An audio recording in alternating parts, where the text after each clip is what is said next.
ராஜீவ் கொலை வழக்கு குற்றவாளிகள் ராபர்ட் பயஸ், ஜெயக்குமார், முருகன் ஆகியோர் 30 ஆண்டுகளுக்கு பின் சொந்த நாடான இலங்கைக்கு புறப்பட்டனர்.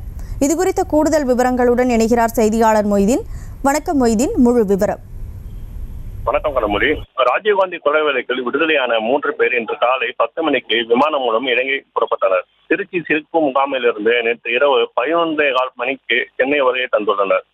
முன்னாள் பிரதமர் ராஜீவ்காந்தி கொலை வழக்கில் தண்டிக்கப்பட்ட 30 ஆண்டுகளாக சிறையில் இருந்த பேரறிவாளன் சாந்தன், முருகன், நளினி, ராபர்ட் பயஸ், ஜெயக்குமார், ரவிச்சந்திரன் ஆகிய 7 பேரும் கடந்த 2022ஆம் ஆண்டு உச்சநீதிமன்றத்தால் சிறையிலிருந்து விடுவிக்கப்பட்டனர். இதில் பேரறிவாளன் நளினி, ரவிச்சந்திரன் ஆகிய 3 இந்தியர்கள். ஸ்ரீஹரன் என்ற முருகன், நளினியின் கணவர் சாந்தன், ஜெயக்குமார், ராபர்ட் பயஸ் ஆகிய 4 பேரும் இலங்கையைச் சேர்ந்தவர்கள். பேரறிவாளன் நளினி, ரவிச்சந்திரன் ஆகிய 3 இந்தியர்கள் என்பதால் சட்டம் வீடுகளுக்கு சென்றனர்.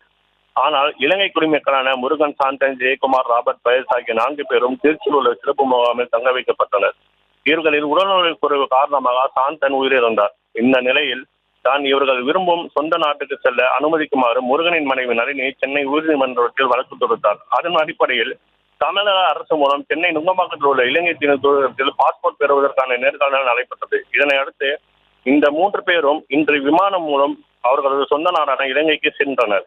திருச்சி சிறப்பு முகாமிலிருந்து நேற்று இரவு 11:15 மணிக்கு சென்னை வருகை தந்த இவர்கள் 3 அவர்களின் சொந்த நாடான இலங்கைக்கு சென்னை விமானத்திலிருந்து இன்று காலை 10 மணிக்கு விமானம் மூலம் அனுப்பி வைத்தனர். கனிமொழி.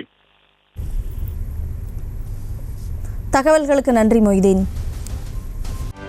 செய்திகளை உடனுக்குடனும் துல்லியமாகவும் தெரிந்து கொள்ள சப்ஸ்கிரைப் பண்ணுங்க.